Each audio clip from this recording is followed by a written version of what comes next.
Hello दोस्तों, good morning. मेरा नाम धीरज और आप देख रहे हैं धीरज सीटेट एकेडमी।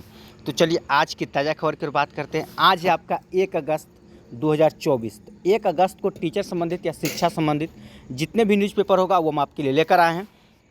और आज कुछ खास है आपका न्यूज़पेपर में, आइए उसके ऊपर भी हम चर्चा करते हैं।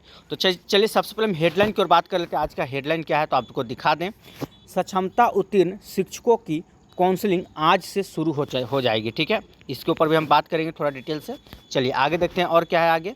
आगे है आपका कि सीटेट का रिजल्ट जारी, सूबे में 5% हुए हैं पास। ठीक है, इसके ऊपर भी हम विशेष चर्चा करने वाले हैं। और आज का सबसे इम्पोर्टेंट खबर यही है आपका, ये बहुत इम्पोर्टेंट है इसलिए क्योंकि आज के ज़माने में हर एक व्यक्ति हो या एक स्टूडेंट हो एंड्रॉयड फ़ोन ज़रूर यूज करता है, चाहे वो फ़ोन पे या नेट बैंकिंग सारा चीज़ यूज करता है। उसके लिए भी इम्पोर्टेंट खबर क्या है, बिना लिंक क्लिक किए और OTP बताए 1,88,000 रुपये निकासी। ठीक है, इसके ऊपर भी हम चर्चा करने वाले हैं। उससे पहले कि अगर आप हमारे चैनल पर नए हैं तो चैनल को सब्सक्राइब कर लीजिएगा और बेल आइकन दबाना नहीं भूलिएगा, क्योंकि प्रत्येक दिन सुबह में हम आपको 8 बजे ठीक है न्यूज़ से रूबरू करवाते हैं। कुछ भी इन्फॉर्मेशन हो, चाहे आपका BPSC Tier 3 से लेकर या ऐसा कोई इन्फॉर्मेशन जो आपको जानना बहुत ज़रूरी हो, वो हम सब आपको ज़रूर बताते हैं। तो चलिए वीडियो की शुरुआत करते हैं। सबसे पहले हम देखते हैं सीटेट का रिजल्ट को लेकर। तो सीटेट का रिजल्ट जारी कर दिया गया है, 5% हुए हैं पास। और क्या है इसमें आइए देखते हैं। तो देखिए कहा जा रहा है कि 5 लाख परीक्षार्थी बिहार से शामिल हुए थे। 8वीं तक के लिए 7 जुलाई को हुई थी परीक्षा। ठीक है, आपको पता है बिहार की सिर्फ बात अगर किया जाए तो बिहार से कितना, तो 5 लाख अभ्यर्थी इसमें शामिल हुए थे। तो देखिए क्या रहा बिहार का रेशियो इस बार, आइए देखते हैं। कहा जा रहा है कि केंद्रीय माध्यमिक शिक्षा बोर्ड CBSE ने केंद्रीय शिक्षक पात्रता परीक्षा सीटेट का रिजल्ट बुधवार को जारी कर दिया है। बिहार की बात करें तो चलिए बिहार की बात किया जा रहा है। देखिए क्या कहा जा रहा है कि 5% ही अभ्यर्थी उत्तीर्ण हुए हैं, मतलब बिहार से मात्र 5% ही बच्चे इसमें पास हुए हैं। इनका रेशियो देख लिया जाए। आइए कहा जा रहा है कि बिहार से पेपर 1 और पेपर 2 मिलाकर, दोनों मिलाकर कुल 5 लाख अभ्यर्थी शामिल हुए थे। ठीक है, पेपर 1 की अगर हम बात कर लें तो 1.5 लाख और पेपर 2 की अगर बात कर लें तो 3,50,000 शामिल हुए थे। मतलब कि पेपर 1 में देखिएगा तो 1.5 लाख स्टूडेंट, अब पेपर 2 में देखिएगा यानी 68 में तो 3,50,000 स्टूडेंट शामिल हुए थे। ठीक है, वहीं अगर पास की बात किया जाए तो यहाँ पे देख सकते हैं पेपर 1 में जहाँ 1.5 लाख स्टूडेंट थे वहाँ पे मात्र 20,000 लेकिन पास हुए हैं। सोचिए इस बार का रेशियो देखिए। ठीक है, 1.5 लाख में मात्र 20,000 स्टूडेंट जो है पास हुए हैं। अब पेपर 2 की बात कर ले जहाँ कि 3 लाख, 3.5 लाख फॉर्म भरा गया था सीटेट के लिए यानी 68 के लिए, तो 68 में कितना पास हुए हैं, तो 35,000 अभ्यर्थी मात्र पास हुए हैं। अब ये ऐसे स्टूडेंट हैं जो पास हुए हैं 1 to 5 में 20,000 और 68 में 35,000, 35 और 20 कितना हो गया 55,000। यानी कि आने वाला समय Tier 4 की अगर हम बात करें तो 55,000 स्टूडेंट तो सिर्फ बिहार से ही फॉर्म भरेंगे। ये तो आप कंफर्म हो गए 1 to 5 68 मिला के। ठीक है, बाकी अभी यूपी झारखंड कहाँ से क्या है उसकी बात नहीं कर रहे हैं, अभी हम सिर्फ यही बात कर रहे हैं कि डोमिसाइल लागू नहीं होता तो उसकी बात हम कर रहे हैं। ठीक है, चलिए ये तो देख ले 55,000 हुआ टोटल। आगे देखते हैं क्या कहा जा रहा है। आगे आपका क्या अभ्यर्थी रिजल्ट, इस पे जाके आप देख सकते हैं। अभ्यर्थी अपना अंक प्रमाण पत्र, क्वालिफाई प्रमाण पत्र को CBSE के डिजी लॉकर से डाउनलोड कर सकते हैं। ठीक है, वो सारा चीज़ अपलोड हो गया, पहले टाइम लगता था अब सब अपलोड हो गया है। CBSE ने सभी अभ्यर्थियों का अंक प्रमाण पत्र डिजी लॉकर में अपलोड कर दिया है। बता दें कि सीटेट में देश भर में, अब चलिए अब बात करते हैं टोटल देश भर में कि कितना स्टूडेंट पास हुए थे उसके रिपोर्ट देख लीजिए। तो कहा जा रहा है देश भर में पेपर 1 की बात करें, 1 to 5 की बात करते हैं तो टोटल 8,30,000 यानी कि पेपर 1 में पूरे देश की बात कर रहे हैं तो 8,30,000 स्टूडेंट शामिल हुए थे। पेपर 2 में बात की जाए तो 16,99,000 स्टूडेंट शामिल हुए थे। सोचिए 8 लाख और 16 लाख, और 16,99,000 तो इसको आप 17 लाख लेके चल सकते हैं, कोई दिक्कत नहीं है। ठीक है, आगे देखिए शामिल हुए थे। वहीं कहा जा रहा है कि इसमें पेपर 1 में अगर 1 to 5 की बात कर लें तो सोचिए कितना, तो आप यहाँ पे देखिएगा, यहाँ पे थोड़ा सा नीचे कर देते हैं। पेपर 1 में 8,30,000 स्टूडेंट फॉर्म भरा था, पास कितना हुआ, 8 लाख में पास होने के रेशियो देखिएगा 1 लाख। ठीक है, पेपर 1 में 1,27,000। सोचिए 8,30,000 में से पास कितना हो रहा है, मात्र 1,27,000। सोचिए कितना मतलब रेशियो सीटेट का गिरते जा रहा बच्चा लोग का। पहले कितना पास होता था, जब से मतलब ऑफलाइन ये सब इतना पेपर हार्ड हुआ, मात्र 1,27,000 स्टूडेंट पास हुए हैं। और पेपर 2 का अगर देख ले, 2 में कितना, तो आप देख सकते हैं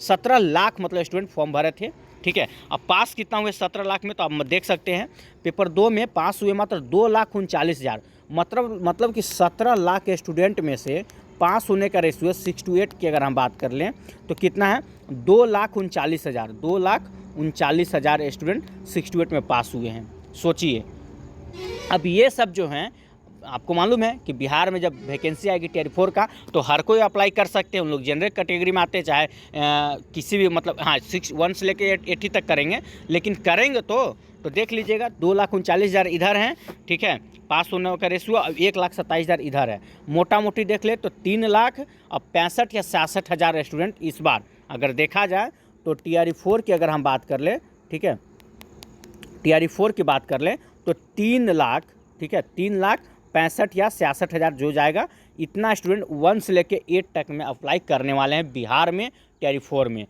कितना, तो 3,65,000 या 66,000 ऐसे हो गया 6-8 का। अब बात कर ले, पहले से भी तो स्टूडेंट हैं जो जिनका टियर 3 में नहीं होगा, तो उन लोग भी तो स्टूडेंट रहेंगे ना। तो सोचिए इस बार वैकेंसी कहाँ जाएगा, क्योंकि इस बार भी आपको मालूम है कि 5 लाख बच्चा लोग 5 लाख फॉर्म भरा है। 5 लाख में से नौकरी कितना का होगा, मात्र 60,000 का होगा। अब आप बोलिए सर 60,000 कैसे, वैकेंसी तो 87,000 है, तो 87,000 है ना, सरकार तो अब तो 60,000 आपको नौकरी देगी, देख लीजिएगा, अभी होने तो दीजिए। सरकार कभी भी पूरी बहाली को नौकरी देती ही नहीं है, ठीक है। तो 60,000, तो बाकी 5 लाख में से 60,000 घटा तो फिर भी 4.5 लाख लइकन बचेगा। ये सब कहाँ जाएगा, फिर 4 लाख इधर से, 3 लाख इस बार पास किया है, 4 3 7 लाख, मोटा मोटी इस बार रेशियो देखिएगा 7-8 लाख फिर पहुंचने वाला है टियर 4 में। यानी कि जिनका टियर 3 में नहीं हुआ है वो टियर 4 में कम से कम तो 6 से 7 लाख के बीच में स्टूडेंट के बीच में बैठने वाले हैं टियर 4 में। कंपटीशन कितना हार्ड हो चुका होगा आप सोच भी नहीं सकते हैं। इसीलिए अगर अभी समय है आपके पास तो अपना तैयारी में लग जाइए। इस बार टियर 4 का कंपटीशन बहुत हार्ड होने वाला है। आपके सामने रेशियो, सारा रेशियो हम बता के चल रहे हैं, ठीक है। चलिए, तो ये रहा आप लोग का, देख सकते हैं, ठीक है। चलिए आगे चलते हैं, और क्या है न्यूज़पेपर में, इस पर हम थोड़ा सा बात करना चाहते हैं। देखिए इसमें क्या कहा जा रहा है, इसलिए इस पर हम बात करना चाहते हैं और उम्मीद करते हैं आपसे एक छोटा सा रिक्वेस्ट है, इस वीडियो को ज़रूर शेयर कीजिएगा, क्योंकि अगर ऐसा स्टूडेंट जो फ़ोन यूज करता है, अभी तो हर कोई करता है, लेकिन अभी आपके साथ अगर किसी के साथ भी अगर ऐसा मामला होता है तो पहले क्या होता था कि आपसे OTP पूछा जाता था, अपना ATM का OTP बता दीजिए, या आपका मोबाइल पे एक मैसेज गया OTP बता दीजिए, उस दौरान आपके साथ फ्रॉड होता था। लेकिन अब एक नया सिस्टम आ चुका है, ना इसमें आप OTP बता पाइएगा, ना आप कुछ बताइए, ना या कोई लिंक पे क्लिक कीजिएगा, फिर भी आपके खाते से पैसा गोल हो जाएगा, आपको पता भी नहीं चलेगा। आप बोलिएगा कि हम तो ना OTP बताए, ना किसी लिंक पे क्लिक किए, फिर भी हमारा पैसा कैसे हमारे खाते से निकल गया। क्योंकि ये न्यूज़ बताना बहुत ज़रूरी है आजकल के युवाओं में, और ख़ासकर गार्जियन में, क्योंकि युवा लोग समझदार होता है, कैसे भी हैंडल कर सकता है, लेकिन गार्जियन लोग भी होते हैं जो फ़ोन यूज कर रहे हैं, तो थोड़ा संभल जाइएगा, क्योंकि अब आप 2024 और 25 में एंट्री करने वाले हैं। इतना मतलब टेक्नोलॉजी हाई हो चुका है ना, आप सोच भी नहीं सकते हैं कैसे आपसे के साथ ठगी हो सकता है। आप देखिए इसमें क्या कहा जा रहा है, पूरी बात आपको कहानी के माध्यम से हम समझाते हैं। बिना लिंक किए और OTP बताए 1,88,000 रुपये निकासी हो गया एक व्यक्ति का। आइए देखते हैं क्या है। तो कहा जा रहा है, ठीक है, कि OTP और लिंक के जरिए तो साइबर ठगी की घटनाएं होती रहती है, मगर बिना OTP बताए और किसी लिंक पर क्लिक किए सिर्फ एक कॉल करते ही मोबाइल हैक कर साइबर ठगी हो गई। सोचिए, मतलब अगला आदमी सिर्फ फ़ोन किया और आपका पैसा गोल, आप ना OTP बताए ना कुछ बताए, ठीक है, वही बोला जा रहा है। साइबर ठगी का पहला मामला सामने आया है। सोचिए कितना खतरनाक हो चुका है मोबाइल चलाना, जहां ठग ने बैंक ऑफ इंडिया के एक कर्मचारी को मोबाइल हैक कर उनके खाते से 1.88 लाख रुपए ठगी कर ली। सोचिए, और क्या है, मामले में मिजरनाहाट की निवासी बैंक कर्मचारी ने साइबर थाने में केस दर्ज कराया। साइबर पुलिस ने केस दर्ज कर मामले की छानबीन कर रही है, ठीक है। आगे देखिए इसकी कहानी, कैसे इसके साथ धोखा हुआ है।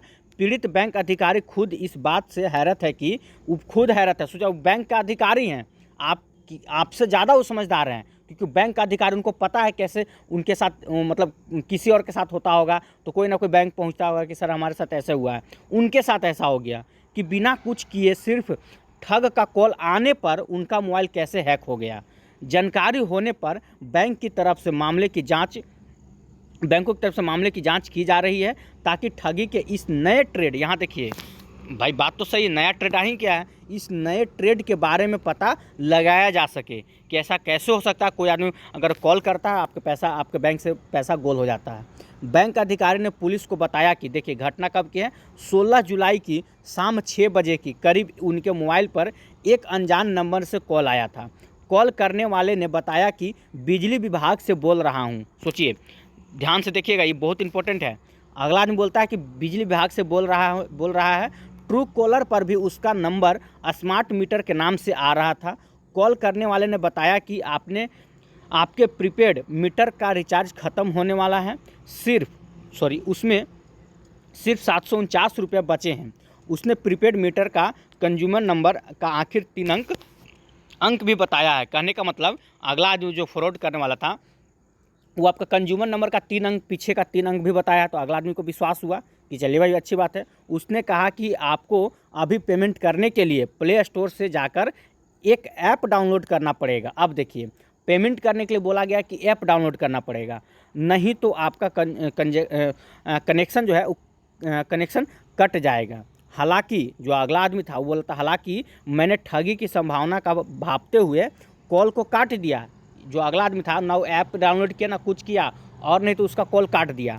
अब देखिए कॉल काटने के बाद क्या हुआ, कॉल काट दिया, फिर कहा जा रहा फिर भी मेरा फ़ोन हैक हो गया। ले भाई, अब फ़ोन काटना भी गुनाह हो जा रहा है, बताइए। देखिए क्या लिखा हुआ है। अब फिर कहा जा रहा है कि अगले दिन सुबह में मेरे मोबाइल में चालू नेट बैंकिंग ऐप भी काम नहीं कर रहा था, मोबाइल पर कोई मैसेज भी नहीं आ रहा था, जिसके बाद मैंने व्हाट्सएप डिलीट कर दोबारा रीस्टोर किया और उस समय भी मुझे किसी प्रकार का कोई